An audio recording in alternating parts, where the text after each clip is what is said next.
This conference will now be recorded. Thank you, clerk. Okay, let's get started. Today is Wednesday, February 24th, 2021. I'd like to call this evening's City Council meeting to order. If we could all please stand and say the Pledge of Allegiance.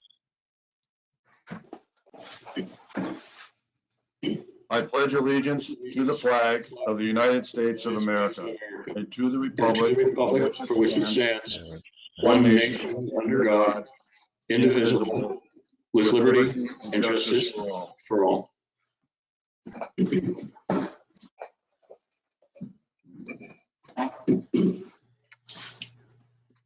Could I have the roll call?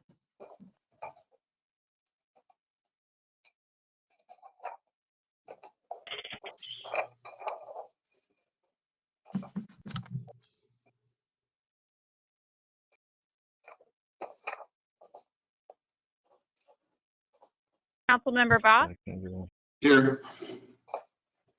Councilmember Williams, Present. Councilmember Strobehn. Can you hear me? Okay. Yes. Okay. I got phone connection right now.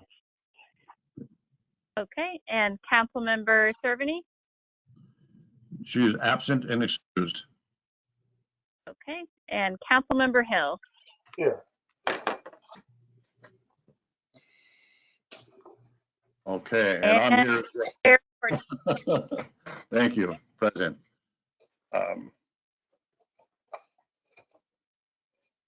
So next on the agenda is the consent agenda. If there are no requests for any items to be removed, may I have a motion to approve the consent agenda? So moved. I'll second it. It's been moved and seconded to approve the consent agenda. All in favor say aye. Aye. Aye. Opposed? Motion carries. Next is citizens' public comment. Clerk, do we have any comments this evening for the council members? No comment. Okay, thank you. Next is the mayor's report. I do have a few items that I would like to share with the council this evening. First of all, just a couple of reminders. Tomorrow evening at 5:30, the city council will have our retreat. It will be a virtual meeting, and again, we'll be starting that at 5:30 p.m. tomorrow evening. I also just want to say that my next mayor's town hall will be Wednesday, March 3rd, and that will begin at 5:30 p.m. as well, and everybody's welcome to attend.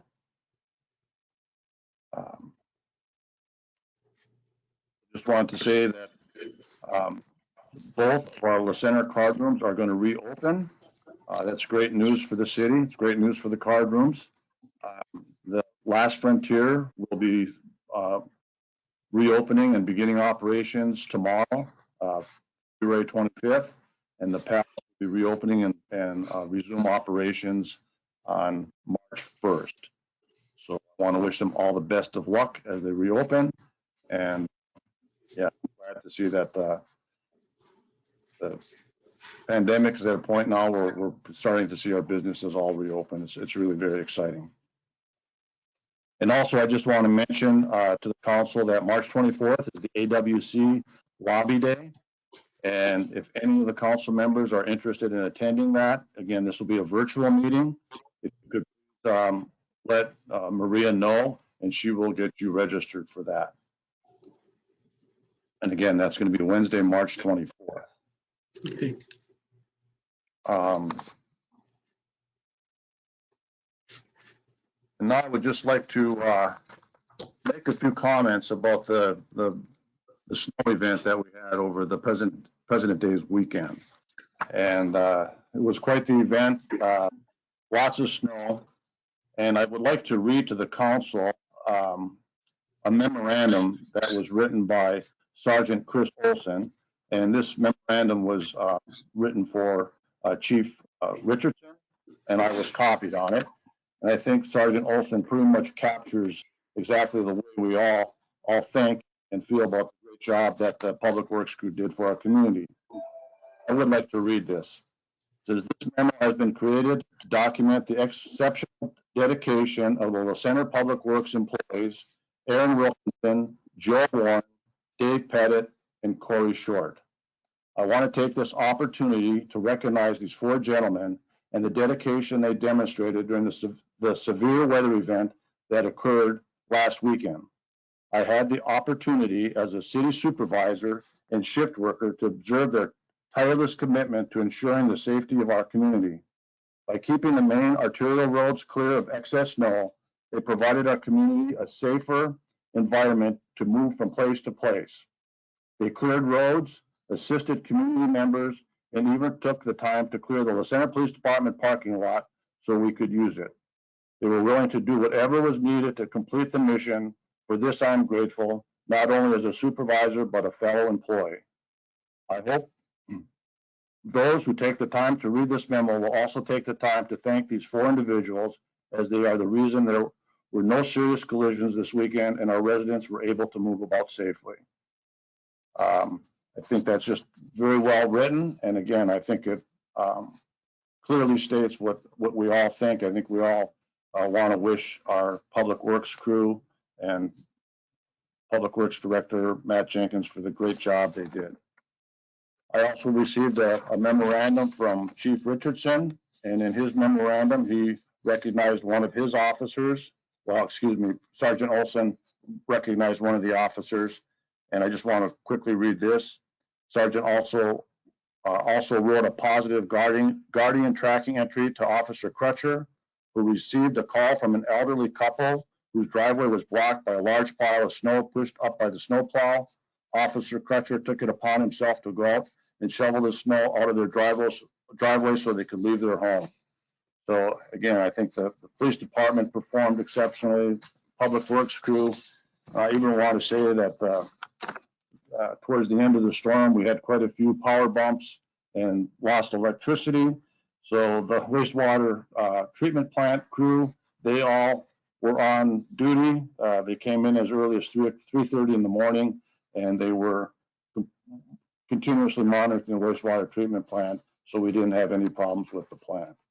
So again, I take my hat off to all the crews that did such an excellent job over the President Day's weekend and kept everything running in the city as well as it could have. So great job to all of them.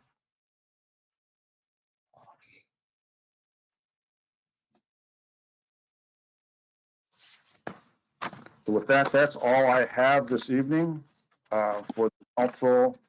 Next is the attorney's report. Good evening, Mayor, council members, staff, and members of the public. I have a couple things to report on this evening. First, on the pandemic and the impact on local government operations. As you're aware, in the second week of February, Southwest Washington and several other regions of the state moved into phase 2. Which is great news, and it's great to see the numbers coming down. And so I just wanted to reflect on how moving into phase 2 impacts or doesn't impact our ability to conduct public meetings. And the answer is that moving into phase 2 really doesn't have an impact on our public meeting, how we do public meetings, because in December of 2020, the governor issued Proclamation 2028.14, and that proclamation remains in effect. And it's actually very similar to the protocols under phase 2. And that is, for council meetings, we are still required to provide council meetings in a remote format. What's changed in December was that we are allowed to include a in-person component of the meeting. But if we do that, that in-person component has to comply with the regulations that apply to It's called miscellaneous venues and professional meetings. And that is that if you were going to provide an in-person component to your council meeting, say at City Hall or at the Community Development Office, you would have to have a space where people could hear and see the council meeting and communicate within that meeting. There would have to be social distancing of 6 feet apart. People would have to wear masks. And there's at least a dozen different regulations that would apply, including the type of air filters that you would have to have in your HVAC system. But the point really is that moving to phase 2 hasn't changed the restrictions that have been placed on government meetings by the governor and the legislature. So any questions on that? Okay, the other item that I'd like to report on has to do with Riverside Estates and that subdivision development.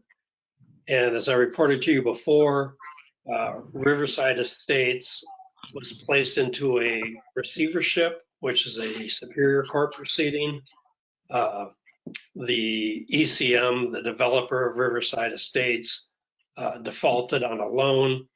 The company that provided the loan brought an action in Superior Court to place ECM in receivership. There was an order granting the appointment of a receiver. And that was several months ago. But more recently, in the last month or two, we have been in communication with the receiver and what the intentions are with respect to the property and the development of the property. And essentially, you considered an amendment to the development agreement that pertained to the development of Riverside Estates. The receiver has indicated that he is in agreement with the terms of the amendment to the development agreement. The receiver is in the process of marketing phase 2 of Riverside Estates. And so phase 1 was approximately 90 to 100 lots. Homes have been built on about 70 of those lots. But the receivership action really mostly focuses on phase 2.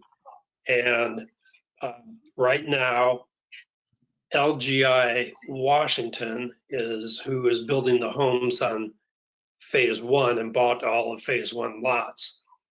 LGI Washington also has an agreement, a purchase and sale agreement, to purchase the lots in phase 2. And there's a hearing on Friday morning where LGI Washington is saying that the receiver is obligated to honor the terms of the purchase and sale agreement between ECM and LGI. And the receiver is taking the position that, no, I have the right to terminate that agreement and market the property, and I have pending offers to purchase that property for $1 million more than what LGI agreed to purchase it for. And so the hearing on Friday is to determine whether or not the receiver has to honor the agreement that LGI and ECM entered into for the purchase, and that was about $4.5 million for phase 2, or whether the receiver has the ability to market the property for more. As it impacts the city, we really don't have a position as to who the property should be sold to. Our position is that the terms of the development agreement and the amendment to the development agreement should be honored by whoever ends up owning phase 2. And at this point, both LGI and the receiver are saying we acknowledge that the terms of the development agreement and the amendment are in our interest, they're in the city's interest, and we have every intention of complying with those terms. So I haven't, on behalf of the city, weighed in on the argument about who the property should be sold to. I will be attending the hearing just to make clear, if necessary, to the judge what the city's position is. So that's something that just recently developed, and I'll report back to you after Friday's hearing. Any questions? Okay, well, thank you very much. Very good. Thank you, Bronson. And I know, Mayor and council members, you may have trouble sleeping tonight in anticipation of our retreat tomorrow and the presentation that I'm going to give you. But I just want to assure you all that you can rest assured and relax. I find ibuprofen PM helpful, or a hot glass of milk, but I will see you tomorrow night. We're all looking forward to it. Thank you very much. You're welcome. Okay. Next are council comments. Councilmember Boff. Yeah, thank you, Mayor. And Bronson, I want to thank you for those words of assurance. I appreciate that.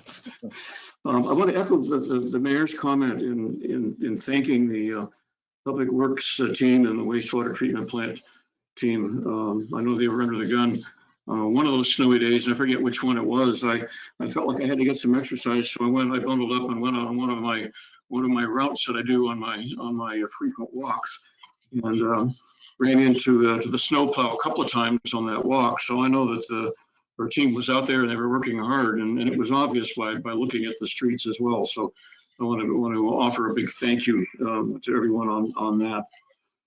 I want to talk about the February C-Trend Board of Directors meeting.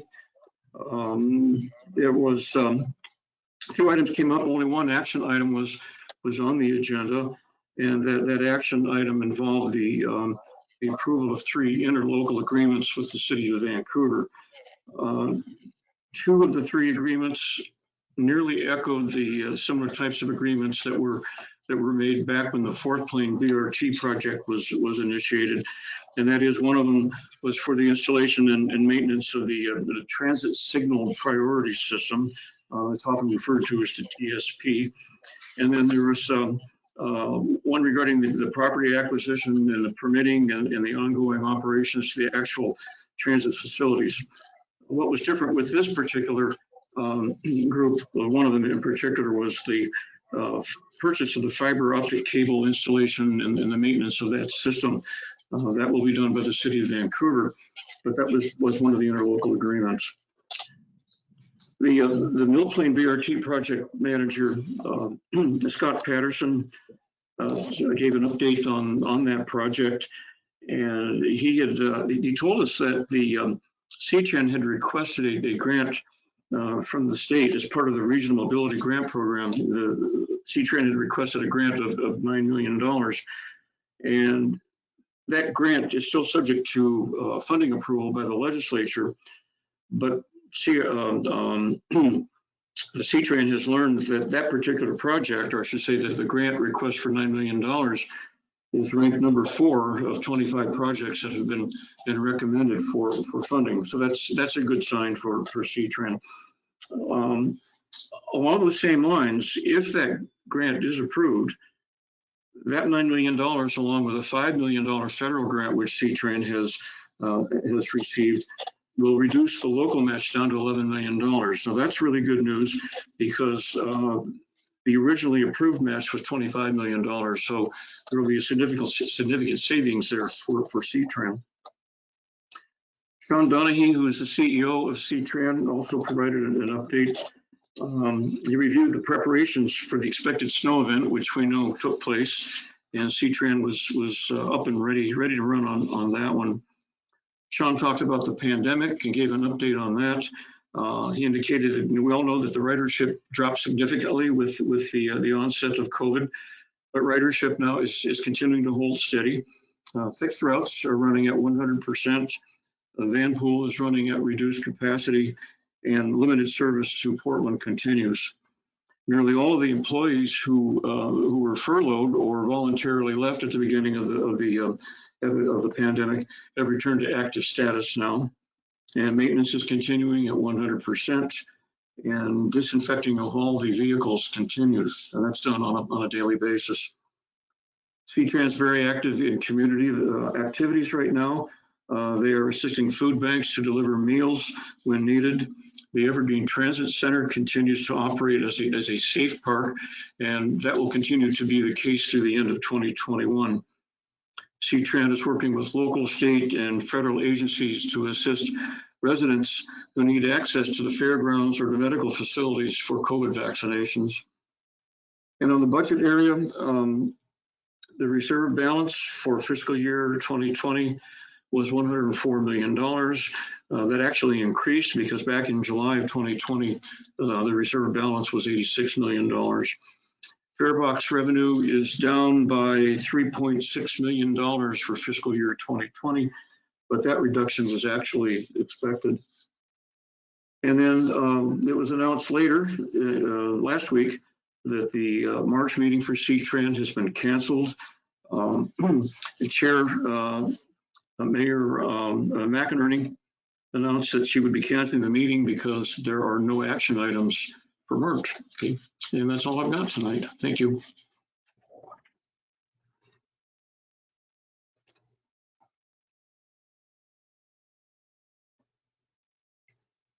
Greg, I think you're muted. Oh, sorry about that. Thank you. Thank you, Councilmember Boff.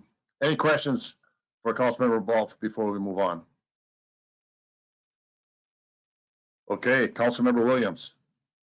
Thanks, Mayor. Just very brief. Like to thank Public Works and our police department for our hard work during the snowmageddon here. We stayed home and stayed safe, like I hope most of the people did. Our street was pretty quiet. I'm glad we didn't have any serious accidents. Definitely the possibilities were there, but I think everybody took heed and stayed home, and that's great. That's all I have, Mayor. Thank you. Thank you. Councilmember Strobehn. Thank you, Mayor. I don't know if you guys can hear me well or not. I'm in an area of the country on a business trip that has very spotty service, so I'll probably keep quiet and listen tonight. Thank you. Very good. We hear you very well, Councilmember Strobehn, so I'm glad you're able to join us. Yeah, I can see you in the screen, but you don't move. That's how bad it is right now. And then I pieced together some of Councilmember Boff's comments and put that together. But yeah, spotty. Okay, very good. Thank you. Councilmember Hill.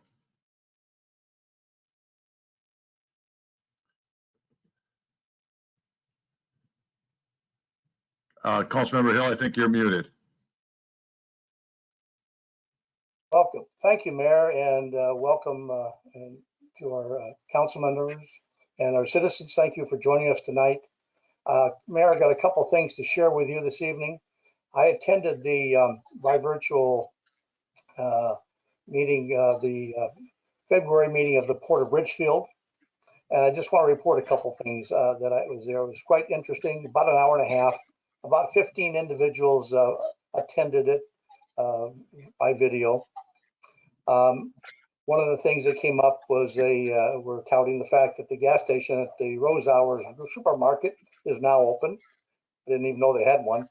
But the majority of the time was spent on it's called the Platform-Based Innovation and Economic Development Program and / Discovery Center. And they're quite proud of what's going on there. And this is going to be an opportunity for anyone that's going to be coming into the I-5 corridor that's a part of the this area to help new developers and business people get located in our corridor, including our La Center Junction. And I had mentioned that too. We talked about that degree, and they said they are looking forward to having this facility and the resources for this new program available for to help us out as well. Also, one of the individuals with part of the port, his name is Kevin Witt, has been recently appointed the vice president of that particular activity. One area of note here, Ridgefield Councilman Rob Aichley, I think it's Aichley, was present also. But he mentioned the fact that effective March 11th, Richfield City Council is now going to be open to a 25% limit on attendance. And they're going to continue with the video option, but they're planning right now on opening up their city council to the public at that percentage, which I think pretty much goes along with what Bronson had mentioned as well. Also, just a final note here, this is to Doug. During the meeting at 3:15, a freight train passed and hit the whistle, and the meeting came to a halt. It sounded like the meeting hall or the building that they were meeting in and broadcasting from must have been right next to the track because it was loud. Anyways, I thought it was an interesting meeting. Some good information there. And I know that Jeff has been involved in working with them as well. Is that correct, Jeff? That is correct. Okay. Second item I wanted to share with you is the I-5 bridges. I'm sure everyone on our council knows that DOT here in the last several months had set out a restriction for all large heavy loads are no longer able to go past La Center Junction through the two sets of bridges on the way north to through Woodland, and are being diverted to through La Center. And in fact, we're looking for some money in this coming year here to help get the road squared away. But one of the things I had a chance to meet with and talk with today was a young man by the name of Dwayne Wilson, who's the bridge asset management engineer with WashDOT. And I won't go into much detail, but if anyone's interested in more detail of what's going to go on with these two sets of bridges, one of the bridge closest to going north, closest to La Center Junction is called the East Fork Lewis River Bridge. And the one closest then, closer to Woodland, is called the Lewis River Bridge. Both of those bridges are going to be going through some repair. The one that's causing us the diversion of the heavy weight is the first bridge, the Lewis River Bridge. And in fact, they'll be replacing the northbound side of that bridge somewhere in the term in 2023. And so he indicated that somewhere around, he hopes and thinks that somewhere a fall of 2023, that new bridge will be in place, and then that restriction or the restriction of I-5 trucks with heavy loads will be able to go back onto I-5 and cross those bridges. So I have more detail, but I thought that might be of interest to you and those who have seen signs up talking about diverting some. As you get into the second bridge, the Lewis River Bridge, the issue there is not weight. It's the fact that the, what did he say here?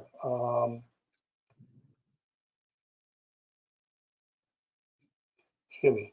Yeah, the decking that's on the right-hand lane of that northbound bridge there is having some difficulty. It's wearing down, and so there's plans to replace that decking and the overlays. But that's the reason why those trucks are having to move to the center lane going north.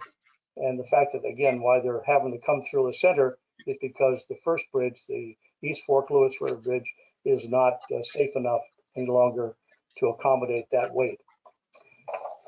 Also, I want to just throw again a kudo out to our Public Works staff, as well as our Center Police Department for a job well done during the winter here time, and they take good care of us in this city. We're very privileged to have them, and I thank them. Thank you, Mayor. Thank you.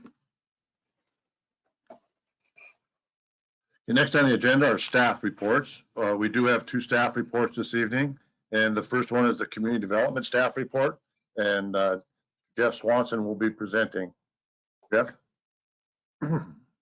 All right. If we could roll down to the map. I'll just walk through a few project updates, and then I have a little update on legislative activity. So first update is project number 1, which is the Hung Lockwood annexation. A 60% petition was received on February 5th and is currently under review by staff. So expect that one to be moving forward and coming before council here before too long. On number 2 is Heritage Center Building B.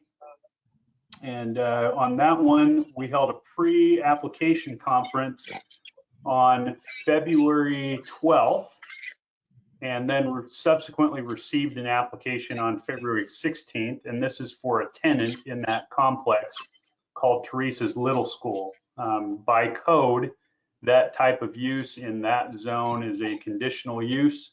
And so we're working with them to bring that use into compliance. Number 4, which is out at the junction, is the Minute Management Project. And the applicant submitted plans for the hotel on January 28th, and those are under review. Next update is number 9, Highland Terrace, and it looks like I failed to convert the purple text to red there, but the application for a second demolition has been submitted. Number 10, Holly Park subdivision. The city received an application for variances in setbacks and lot coverage on February the 10th. Number 11, Kay's Place. The final plat conditions and corrections were issued on the 16th of February. The next update is number 16, which is the Bellica Townhomes. The applicant indicated a submission of an application for a fourplex will be submitted soon. So expect to see more on that. The new City Hall, which is number 18, the first plan review comments were given to the applicant, which is the city, on February the 10th. And so I believe those plan review comments were given to our architect, Johansson Wing, who's acting on behalf of the city. On overall projects, the Clark Public Utilities, Shorelines, Critical Areas Programmatic Exemption, the draft staff report was sent to the applicant on February 16th. The public hearing notice was sent out on February the 10th. And this evening, you have that coming before you as a public hearing. And then on the fee schedule, we tentatively have a city council work session set to take place March 10th at 5:30 p.m. That's immediately prior to your regular meeting. And then we are planning for a city council hearing to adopt the fee schedule on March 24th. Are there any questions about the project updates?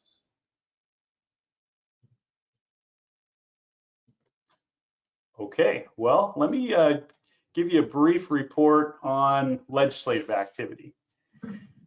So this month we have submitted 5 projects for consideration in the House and Senate transportation and capital budgets. And I'll just talk a little bit about each one of those.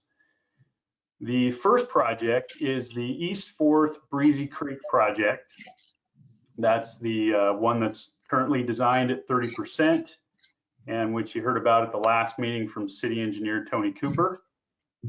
And we're seeking funding for construction. The estimated gap for funding to construct that project is $10.5 million. We've submitted that for both the capital and transportation budgets, just in the event that we'll take the money wherever we can get it from. Really, it's because it removes a fish blocking culvert. It may qualify for some funding from a different program. Transportation can kick in. Local and community projects can kick in again, which is what funded the $1.5 million for design and engineering. On the capital budget, itself, we have put in a request for $1.2 million for the new City Hall tenant improvements in the event that, they have a little bit of budget dust that they can toss our way. That would defray the cost of completing that project. Because of the budgetary issues we've had, we're looking for revenue from our state and federal partners anywhere we can get it. The other project we submitted on for the capital budget is the community center. And that project entails renovations to the commercial kitchen, which Meals on Wheels uses, new appliances, new fire suppression, ventilation in the kitchen itself, a new hood, and then some improvements to the parking lot, which have been brought before council before. So we're seeking some funding for that. On the transportation side exclusively, so there's East Forest Breezy Creek on that one, but we've also submitted for $2.5 million to do repairs and reconstruction on Aspen and West 10th.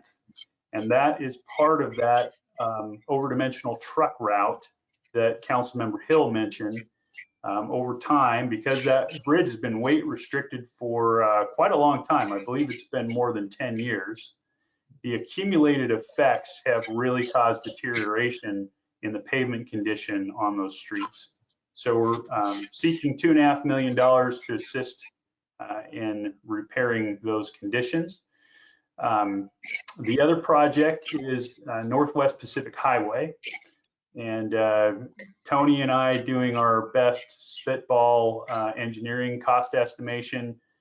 We figure that project basically out to the city limits would be about a $20 million project. And so we have put in for 15% of that, $3 million, to fund the pre-construction work, the design, the engineering, the permitting, just as we did on the East Forest Breezy Creek project. And that one has also suffered from the over-dimensional truck routing. So there's some motivation, I think, for the state to help out since they have shifted state burden onto local jurisdiction without any kind of just compensation for that impact. And of course, we're looking at complete streets elements with the residential development going on in that area, multifamily. We're looking for an alignment for a multi-use path. There are some creek crossings that'll need to be figured out as part of the engineering process. And we're really looking to engineer a complete streets style of facility going out there to support safety and mobility for all modes of transportation. So in total, our requests are $17.7 million.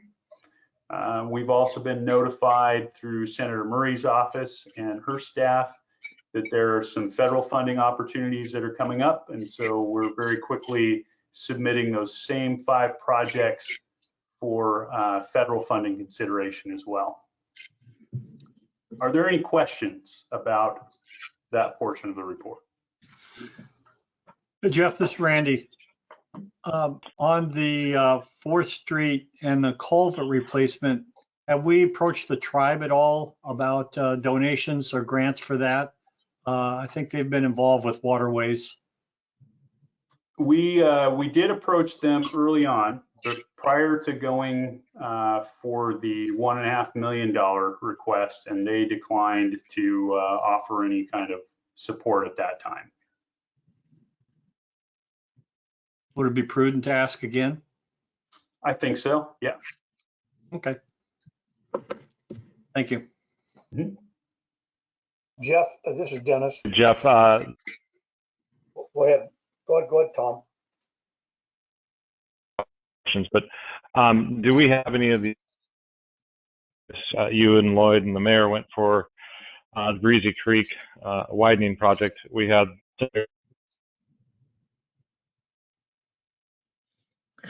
Councilmember Strobehn, now you are not, we can't hear you, Councilmember Strobehn. in our corner for.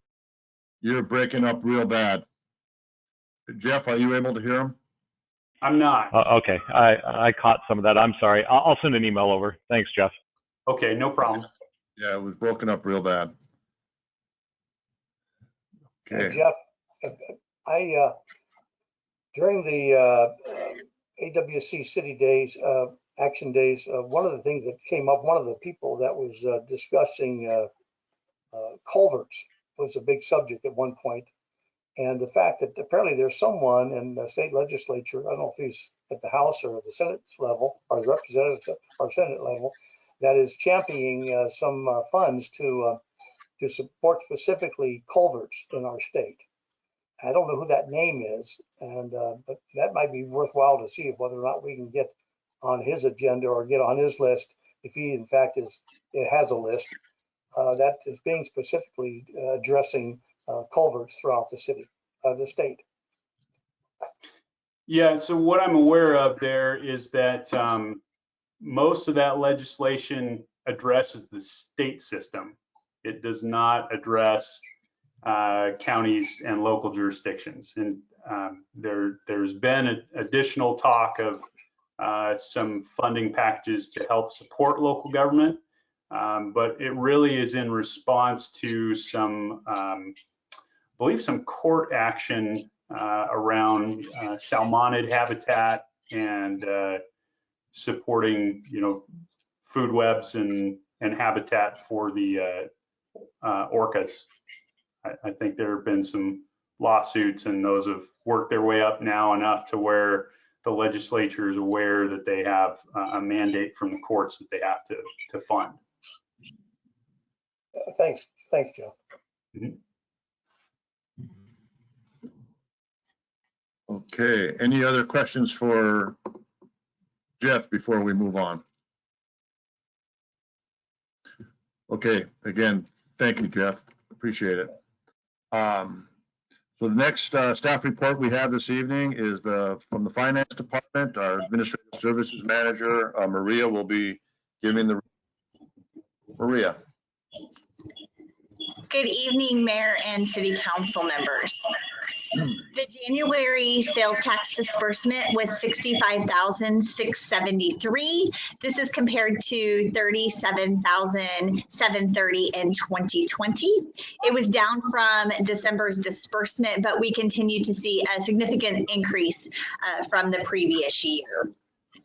Next, you'll see the breakdown of the gambling tax revenue for this year, which of course is zero, but that will change in the future. And you can see where we are compared to last year.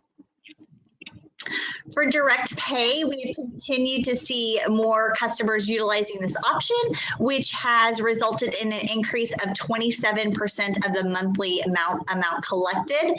And like I've mentioned before, this saves staff time in processing less payments, and we encourage all customers to sign up for this at no cost to them.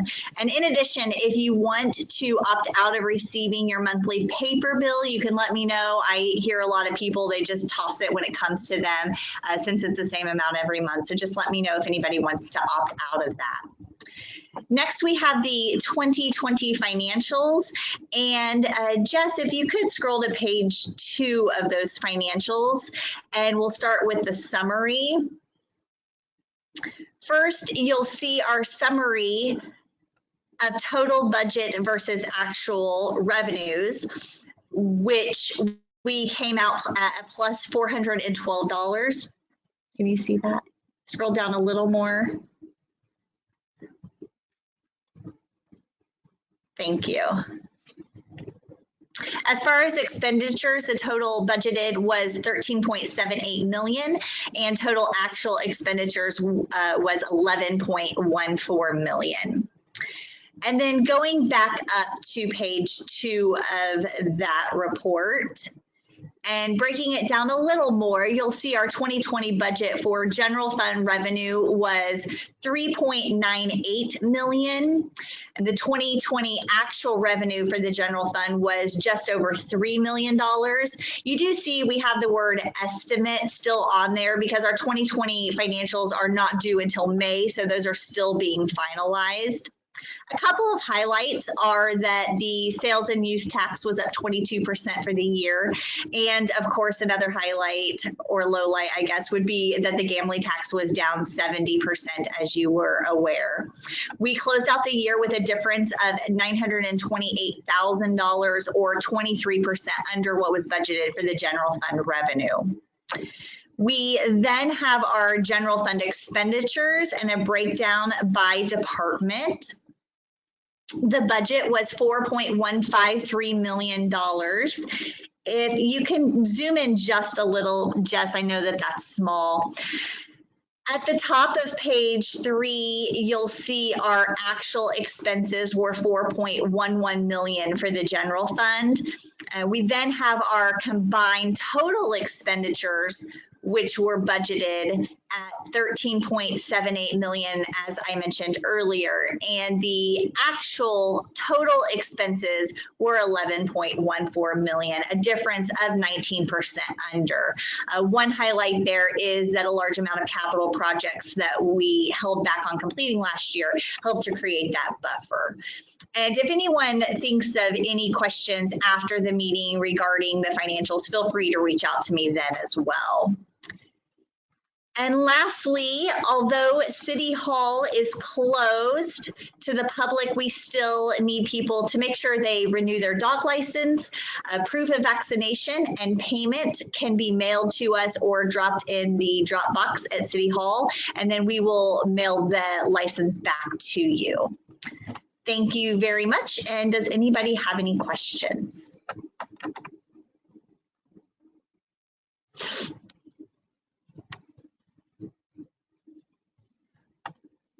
You're muted. Yep, very good. All right, thank you. There are no questions for Maria. I will go ahead and move on. Okay, thank you, Maria. So next on the agenda, we do have a resolution and public hearing this evening. The resolution is a memorandum of agreement with Clark Public Utilities for shorelines in critical areas, best management practices for utility maintenance. And it's resolution 21-456. So hopefully the council has had a chance to scroll through this document. It's quite a massive body of work. I just want to, first of all, thank Jeff Swanson for putting the team together to get this accomplished. We have 2 professionals here with us this evening that have done a great deal of work for the city in the past. First of all, Sarah Mack is no stranger to the city. She's done a great deal of legal work for us over the years. It's great to see her here this evening, and she was instrumental in helping put this document together. And then Mr. Todd Johnson of TRJ Planning, he did all the planning work on this, and prior to having his own firm, he was part of the McKinsey Group, and Mr. Johnson did a great deal of work for the McKinsey study. As you all remember, the Junction sub-area plan and the McKinsey study was a big part of that. So I want to thank you both for all your efforts and hard work. And with that, I'll turn it over to Jeff. He can kind of introduce the project, and we'll be anxious to hear from you. Okay, well, I'm going to pretty quickly turn it over to Todd and Sarah, but just by way of explanation, as you know, Ethan Spoo from WSP is the city's contract planner, and Bronson Potter is the city attorney, contract city attorney. In both cases of those individuals, they have conflicts of interest with Clark Public Utilities. Ethan's firm, WSP, is actually representing the applicant in this case, and so we needed to reach out and find a planner who had the skills and ability to advise the city and do the planning work on this. And so we're appreciative of Todd Johnson, his availability, and his great skill in handling this project. Mr. Potter happens to be married to somebody who is an elected commissioner of Clark Public Utilities, Jane Van Dyke. And so because of that conflict, we reached out to Sarah Mack, who was able to be legal counsel on this project. So we're appreciative of her and her availability to work with the city on that. So without further ado, I'll turn it over to Mr. Johnson.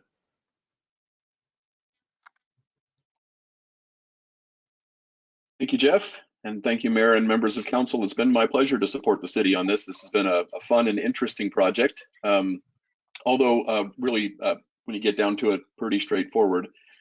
Tonight we have a resolution that would authorize an agreement between Clark Public Utilities and the City of La Center.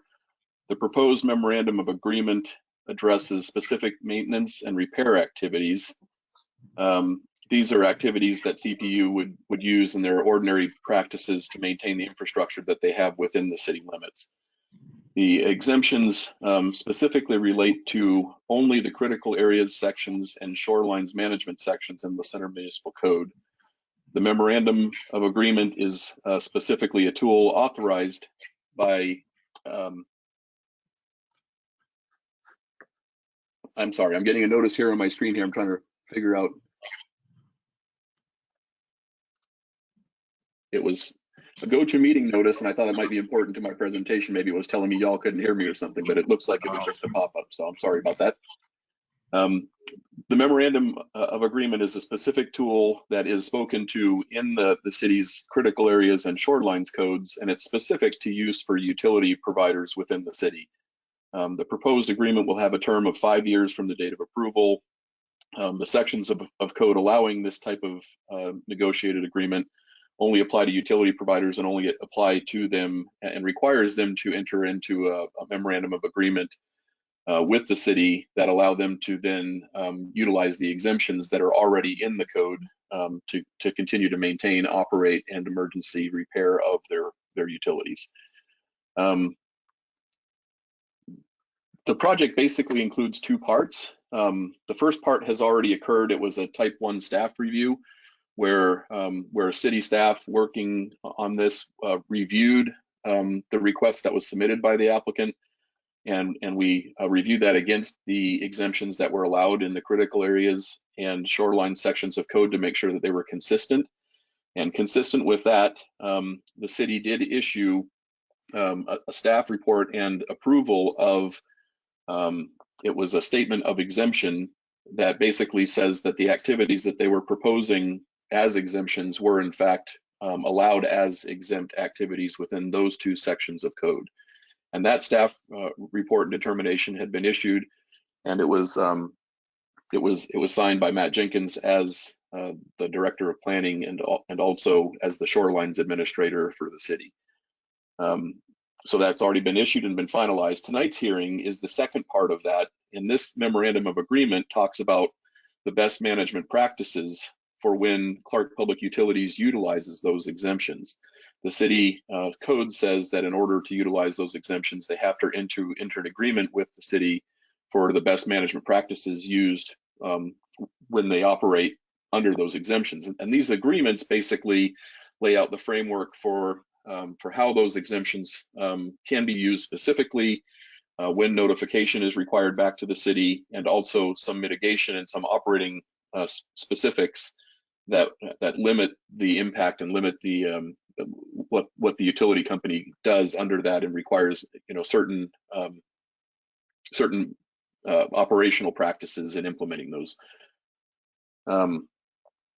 So with tonight's hearing, the resolution will actually authorize the mayor to sign the memorandum of agreement that's before you for consideration as well. And the exemptions, again, only apply to the critical areas sections, and all the other sections of city code will continue to apply. Shorelines and critical areas are the only exemptions being sought after, and it's the only pieces that are applicable for either the past staff decision or tonight's memorandum of agreement. They would still be required to get any other permit that they would normally be required to get under city code. And staff was recommending approval of the memorandum of agreement. And certainly, Sarah, did you have anything to add to that, or anything that I might have missed or not hit on clearly enough?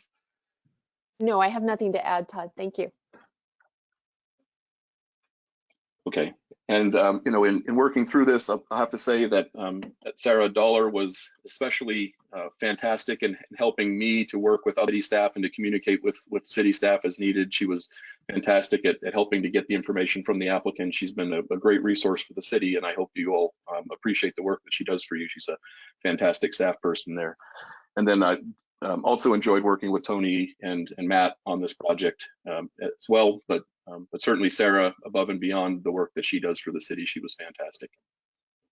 With that, if there are any questions, I'd be happy to answer those. This is Dennis. Todd, how often is this type of document prepared and processed?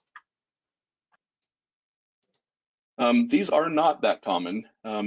Because they have a limited application to only the critical areas, they're not utilized very frequently. And it is up to the jurisdictions as to whether or not they allow those in code. These aren't mandated to be allowed, so only some jurisdictions have it, and some have limited the abilities beyond even what the city of La Center allows. So this is not a very common type of application, although it does get used throughout the state. This isn't the first one, but they're not as common as developers agreements, which happen literally all the time in most communities. So Clark Public Utilities, are they the ones that initiated this action? Yes, they are. And will this last then? Within this document, I did not read every page, but in this document, does it last for 3, 4, 5 years, or is there some kind of a time period that this covers? Yes, the agreement is the term of the agreement is a 5-year. Okay. Sarah, I guess I'm sorry if you wanted to answer more on that. I thought you were muted, Todd. Sorry. Yes, it's a 5-year term from when the agreement is approved. Okay, good. Thank you. Todd, this is Randy. Two questions for you. Sorry, my dog decided she wants to growl. Is there any significant change from the previous agreement? There hasn't been a previous agreement with Clark Public Utilities for this type of exemption. This is the first time that, as far as I know, that this has been used with the city. Oh, okay, I thought this was by any utility provider. A renewal. Second question is, within the city boundaries, where do we have issues where they would need this? These exemptions apply within the city limits, within all utility right-of-ways and public right-of-ways where they currently have infrastructure. I do have a map, if you'd like me to put that up, that shows the citywide. It was part of the applicant's packet that they submitted. It might take me a minute to bring it up here on the screen. But generally speaking, it's every place within a utility corridor that crosses through a critical area or a shoreline, and that's the areas that this applies to. But if you'd like to see a map, I can put that up, Councilman. Well, I'm trying to think where shorelines where they would have any utilities, unless it was down along the river or something. The shorelines, as they cross over and through bridges, across rivers, across streams that have a fairly swift flow, also within areas that extend 200 feet beyond that. So there are actually spots where utility lines do cross over rivers and streams through critical areas, and then through the shorelines, it would mainly be within 200 feet, and that would mainly, as far as I know, kind of be around where the bridges are that kind of cross through the river there. Okay, that's what I needed to know. Thank you. Sure.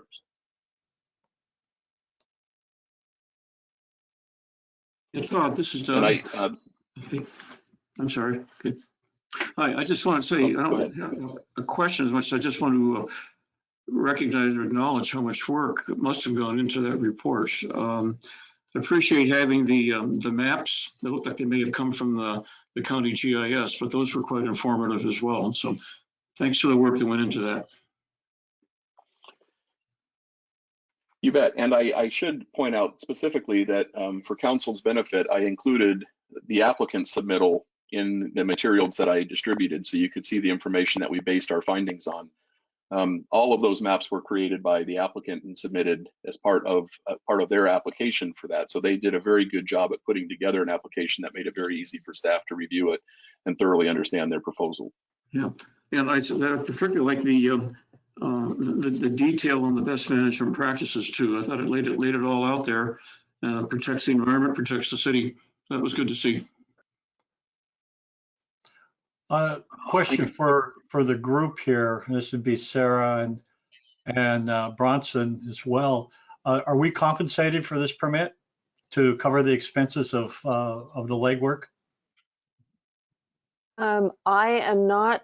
I'm not actually familiar with the arrangement between the city and the applicant in terms of review costs, but my understanding is that the city routinely assesses or obtains reimbursement from permit applicants for the cost of staff or consultant review time. And so I don't know whether that process was followed here, but my assumption is that it was. Jeff could probably speak to that. Yeah, and let me just start, Councilmember Williams. Mr. Potter is recusing himself from discussion on this matter because of his conflict.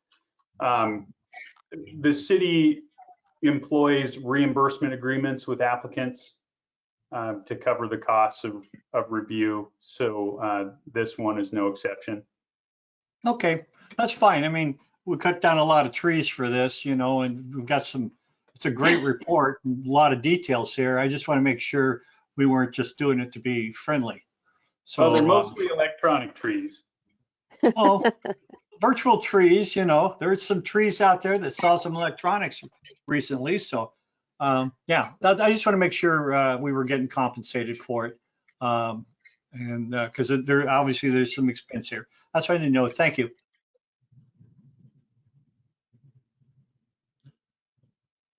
Okay, thank you, Council. Any other questions or discussion that the Council would like to have prior to me opening up the public hearing?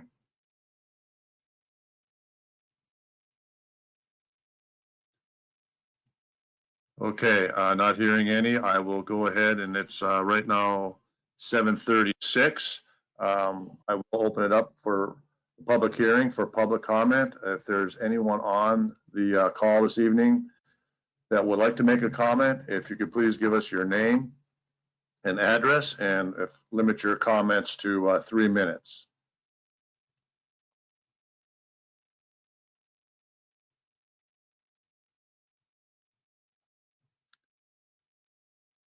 Hello, my name is Dustin Day. I'm with WSP, and my work address is 210 East 13th Street, Suite 300 in Vancouver, Washington 98660. Like was mentioned, representing the applicant, and I just wanted to thank the mayor and the council and staff for having us here tonight. And I'm testifying in support of it, and just wanted to let you know that I'm here for any questions that you might have of the applicant. Thank you. Thank you, Mr. Day. I'll give it just another minute here if there's anyone attending the meeting this evening that would like to make a public comment.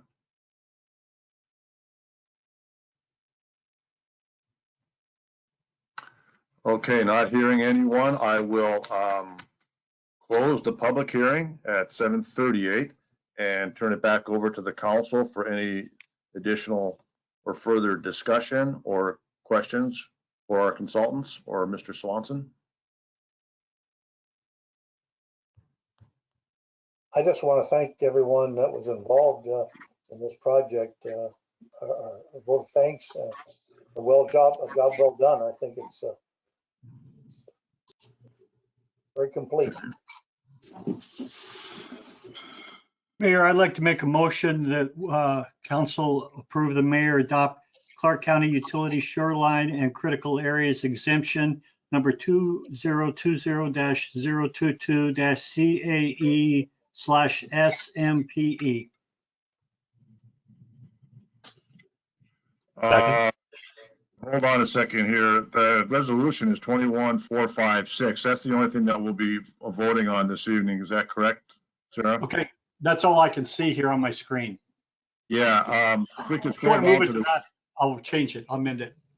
yeah, no, we'll just start over again on, that's, I can't do that. Mayor, would you like me to read, shall we reread that? Do you have the resolution in front of you? I have it in front of me. So I would like to make a motion. Well, hold on a second. We've got a motion in a second, but it really wasn't referencing the correct document. Bronson, do we have to do anything? I understand. Yeah, I think you could just restate the motion. That'd be Okay. Thank you. If you could just please, Councilmember Boff. You want me to restate it? You have the Yeah. resolution?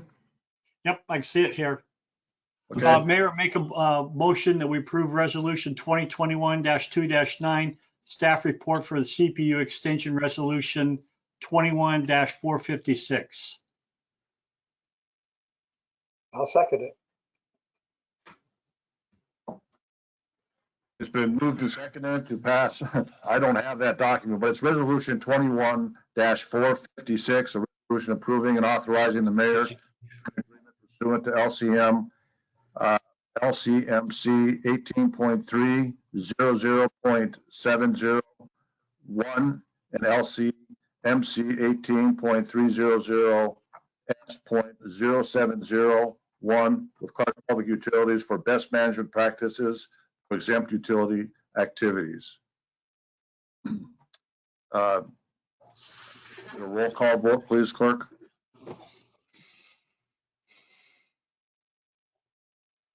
Councilmember Boff, Yes. Councilmember Williams, Yes. Councilmember Strobehn, Yes. and Councilmember Hill. Yes. Motion carries to approve resolution 21-456. Thank you, council. And again, I'd like to thank both Mr. Todd Johnson, Ms. Sarah Mack, and Jeff Swanson for all your work on this, pulling this all together. And again, thank you for being here this evening, Mr. Day. Appreciate it.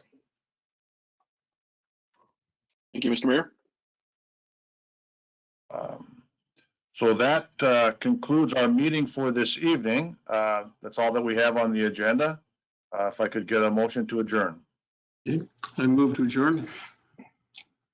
I'll second it. It's been moved and seconded to adjourn. All in favor, say aye. Aye. Aye. Opposed? Motion carries.